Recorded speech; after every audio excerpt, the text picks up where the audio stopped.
Hello, everyone. I welcome everyone to my class. So today we start the macroeconomics lecture for the students of group 5 to 8 English-speaking groups.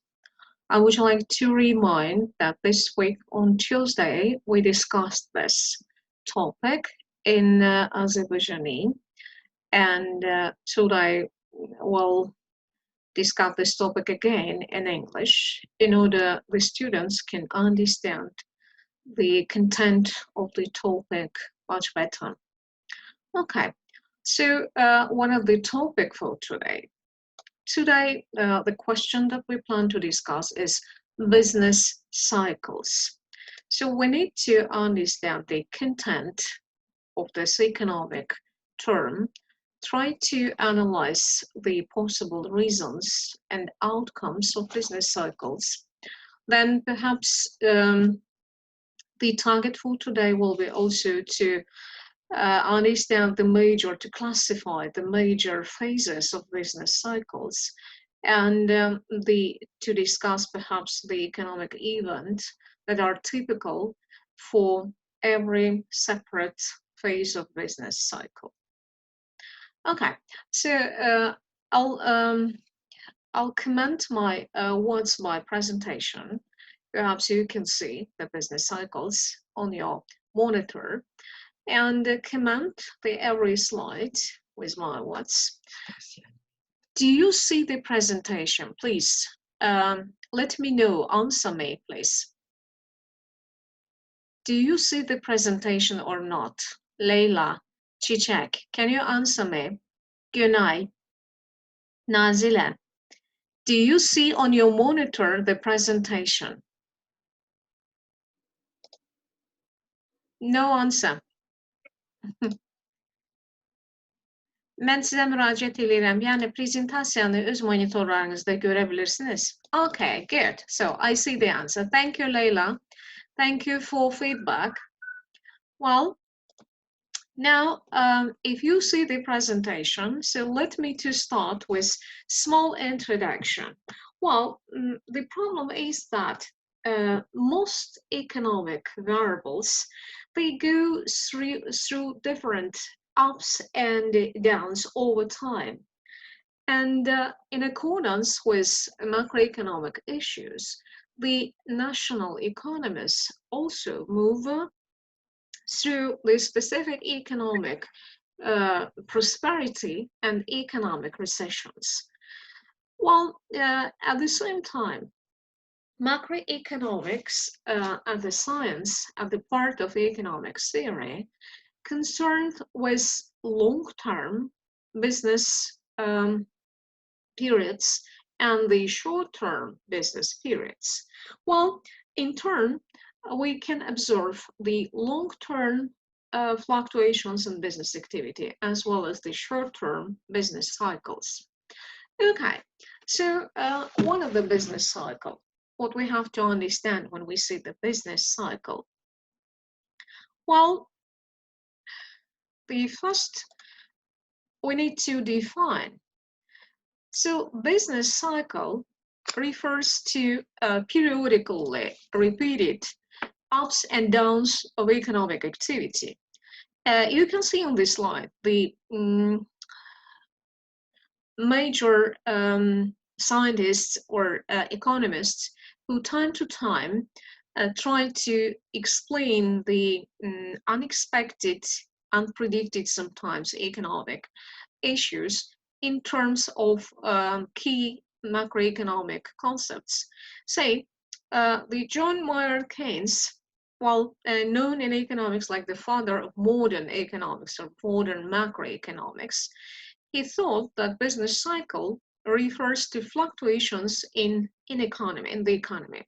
And as a result of these fluctuations, we can discuss the outcomes, the consequences of business cycle, like the unemployment and the inflation. So what do we need to understand? So probably there were different economic theories concerning the business cycle. Among them is exogenous theories. That's the theories that try to explain the business cycle, like the specific forces that are outside the economic system, and they create the business cycle. What are these outside forces? These outside forces we call like external reasons of business cycle, like some political social development, some political and social changes in the life of the community, natural disasters, that may be the wars, hybrid wars, political fluctuations. And on the other side, we see the very strong technical innovations. So probably we may assert that external results of business cycles are so-called the concepts used by exogenous theories, forces that are outside from economic system. On the other side, we have the specific endogenous theories, or in other words, internal causes of business cycle. What are these internal causes of business cycle? Normally, they are the forces within the whole economic system, and in turn, they cause the fluctuations in the economy.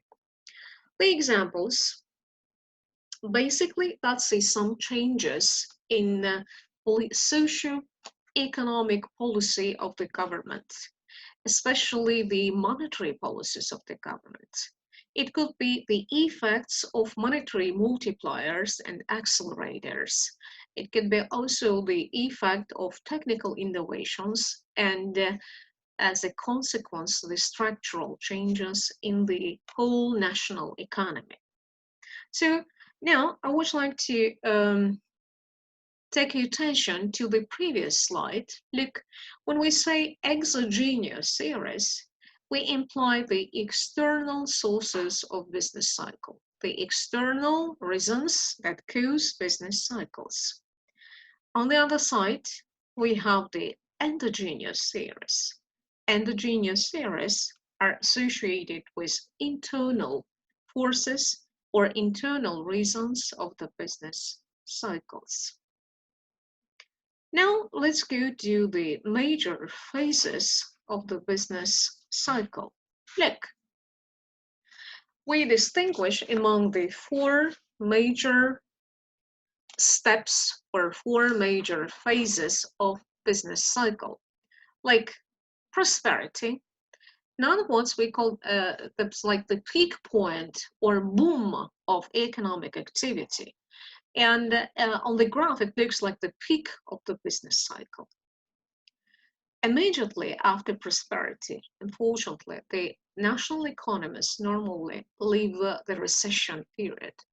Recession implies the beginning of the down in economic activity, downtrends in economic activity.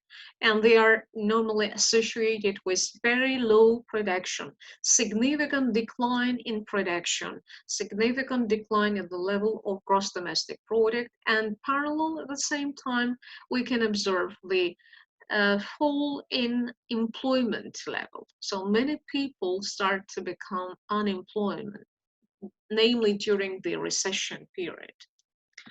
The lowest point of economic activity, and it's some kind the trough of the wave associated with business cycle, is now like depression, or sometimes the economists use the other term like the crisis, very deep crisis. So at the depression being the bottom point of business cycle, depression is characterized by both very low production, even negligible production, very low level of employment, and extremely higher level of unemployment. A lot of unemployed people are in this phase of the business cycle. And so the production and employment, as we can see at the same time, are at the very, very lowest levels. Well, depression immediately goes to the next phase of business cycle, known like recovery. Recovery, or the situation when the economy starts to work again. Well, at this phase of business cycle, employment slightly starts to go up, production rises, and they both move toward the full employment level of national economy. What we have to understand when we say full employment level of national economy, the situation is associated with economic situation and national economy when the real gross domestic product reaches the highest, starts to move to the highest value, and all available resources are fully employed under the current economic issues in national economy.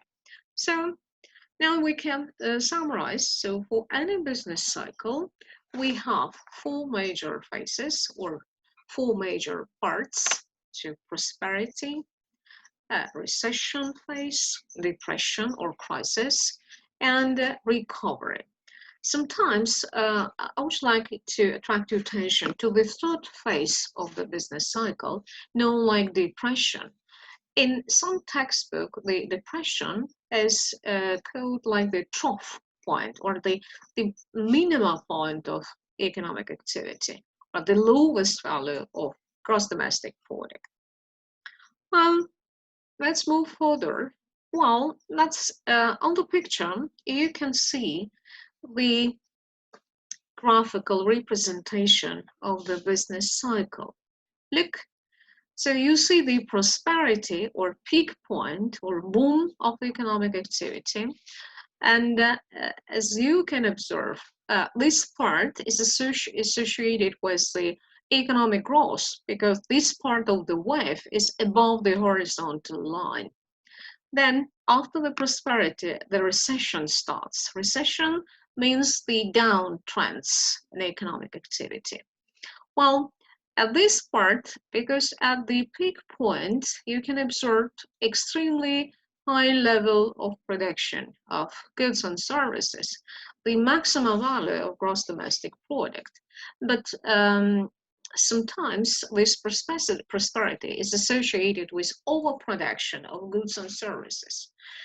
As a result of overproduction, the prices for the goods will slightly go down. And when the prices start to fall, it means low incentives for the entrepreneurs and for companies, for enterprises to produce more goods and services. So it means that many entrepreneurs and many companies decide to reduce the volume of production. And that's why if they need low production, it means that they need less workers, and they try to reduce the job places. In turn, the unemployment starts to go up. So recession period implies the lower employment, higher unemployment comparison with prosperity. The lower amount of production, because prosperity shows very clear the overproduction of goods, and the goods and products that the entrepreneurs cannot sell, they save them like inventories, and they need time to realize all this production. That's why they decide to lower the current production in order to realize their stock. So in turn, employment falls down and unemployment goes up. So because the amount of production, many companies decide to reduce the amount of production, it means that the prices likely will go up. Because this process maybe is more typical for the bottom point, I mean depression or trough point. This is the lowest point of the wave, known like depression, frequently is called like trough point.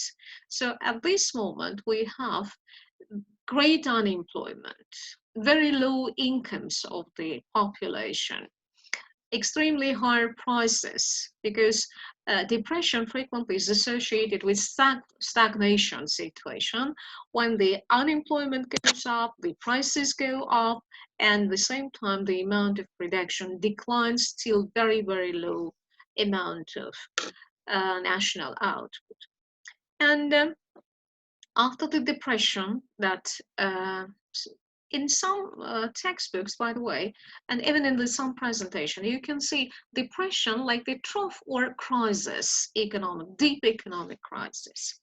Then, after the depression, we observe the recovery phase of business cycle, and the recovery implies the specific exodus from the deep depression, because the higher prices from the customers and consumers' point of view are extremely undesirable. But in terms of the companies and entrepreneurs, the higher prices frequently look like the additional incentives to start production. By the way, I would like to remind you the supply law. In accordance with supply law, the higher prices, the goods and services are more appropriate for the producers, for entrepreneurs. That's why the recovery, when the prices are still high enough, the companies may decide to may consider this situation like additional incentive to start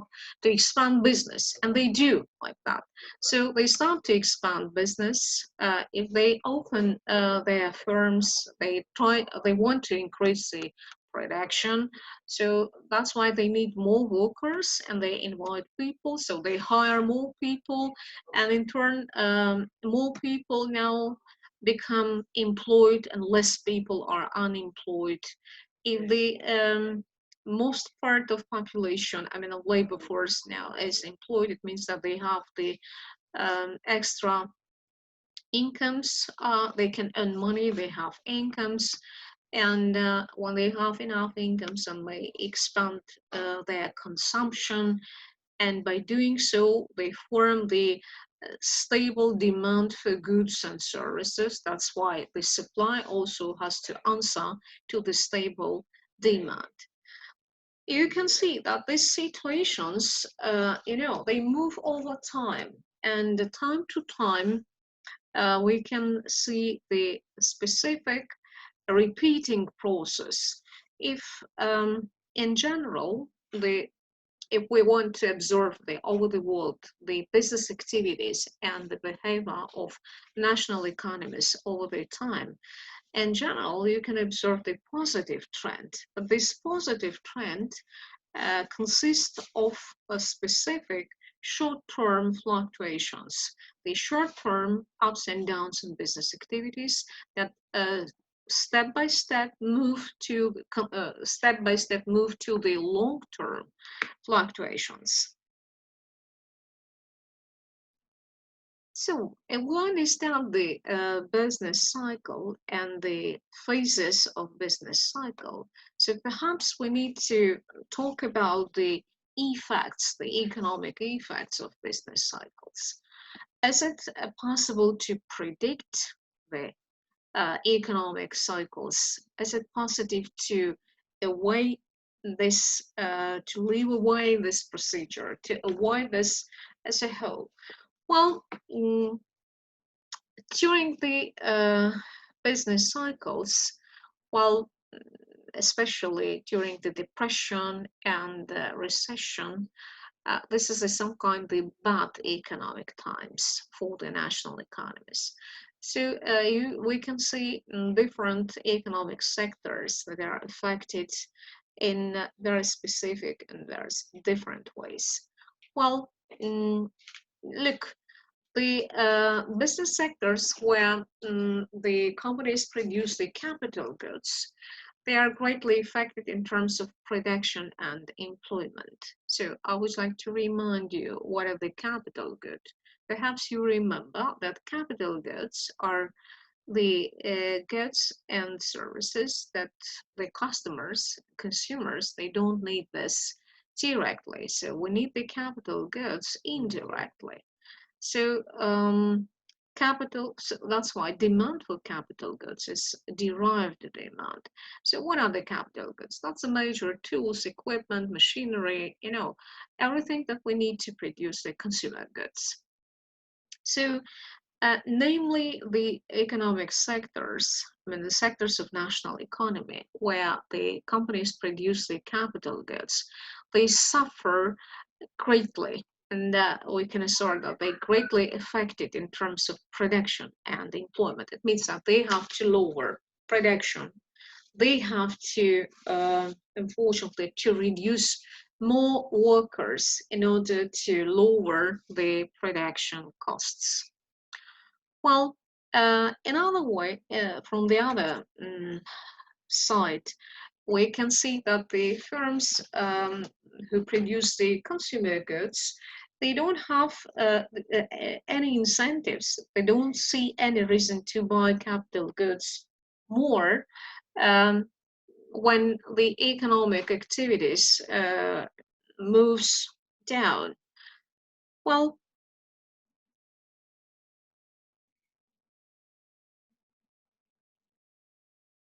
okay.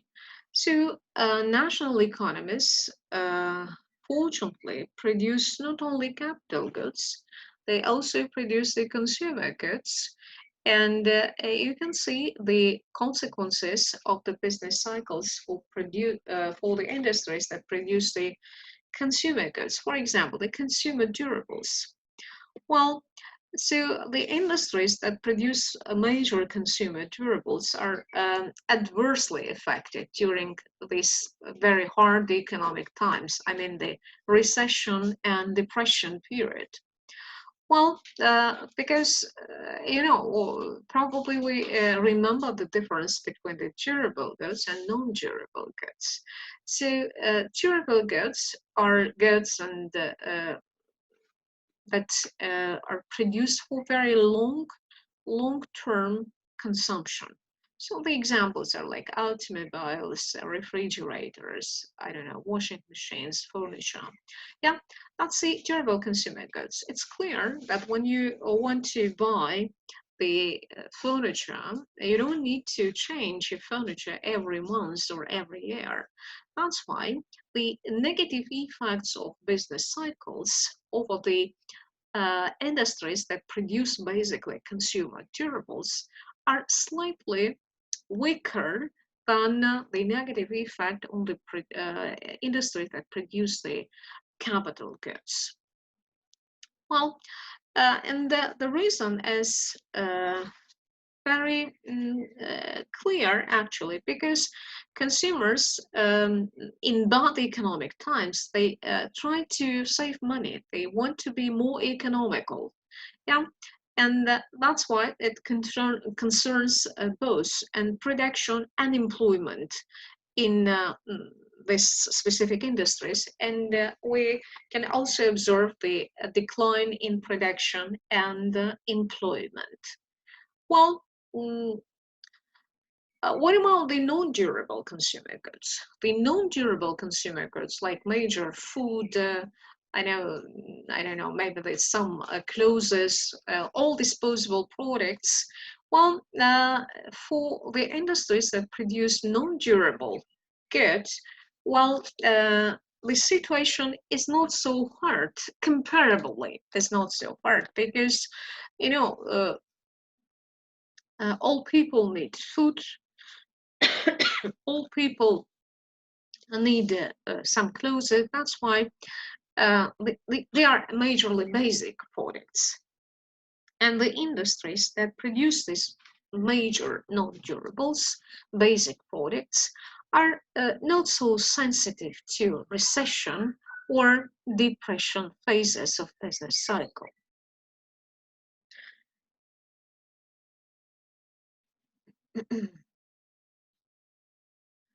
Well, actually, that's key questions that we plan to discuss today. Well, if you have any questions, I'll be happy to answer your questions. So at the end, I would like to go through all the presentation in order you can have the all presentations and all the questions that we discussed today.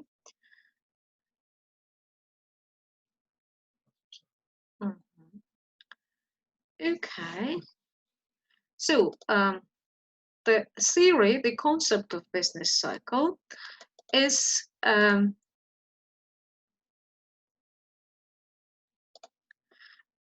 the concept, the key concept of business cycle is developed majorly. So we can sort that's the deepest analysis of business cycles theory, and this leadership belongs to John Maynard Keynes.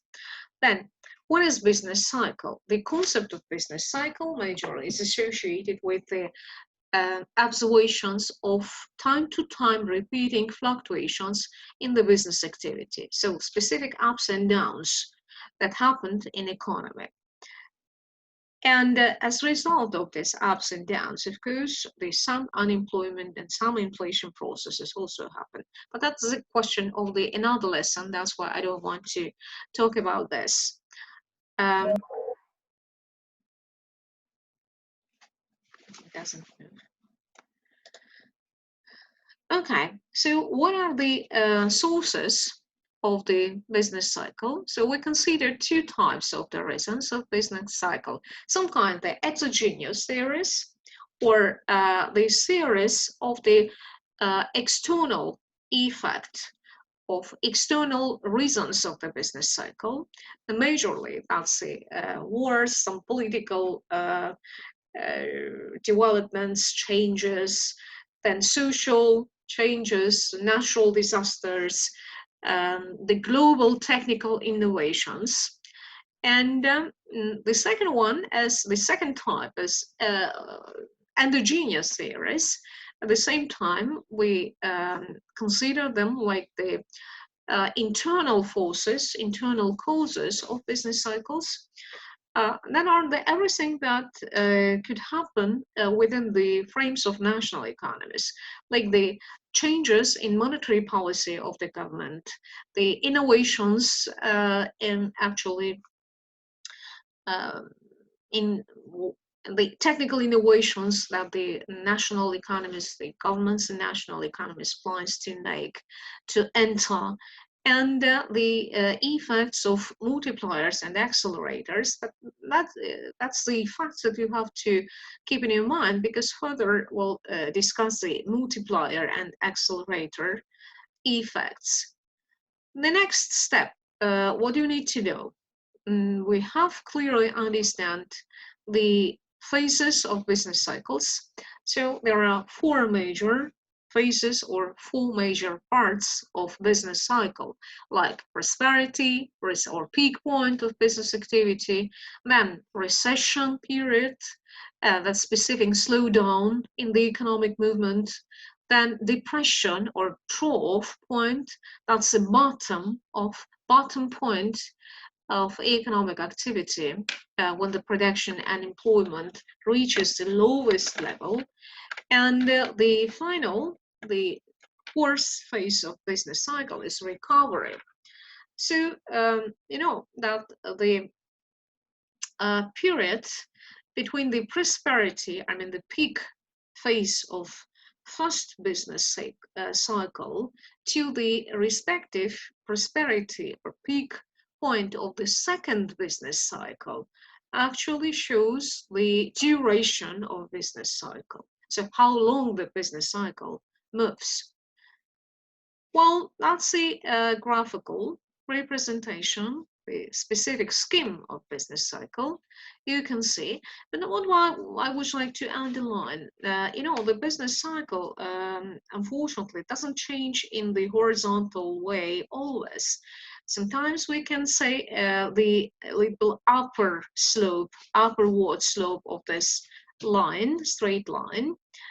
And that's why we may conclude about the positive change in general, the positive development in general of economic processes over the world. And then the consequences of business cycles or effects of business cycles. So we consider the different sectors of economy, and conditionally we divide this on the sectors that produce the capital goods and the other sectors that produce the consumer goods. So of course the producers of capital goods, they significantly suffered from the business cycles, because namely in these spheres of national economy, we can observe the very sharp slowdown in economic and business activity. What about the production of the consumer goods? So in the economic sectors that produce the consumer goods, we also cannot assert that that's typical for all sectors. We distinguish among the sectors producing the consumer durables and the consumer non-durables. Of course, in the sectors producing the consumer non-durables, they suffer less than the other sectors. Okay, that's all for today that I would like to deliver you. So have a good day. See you next week. Bye-bye.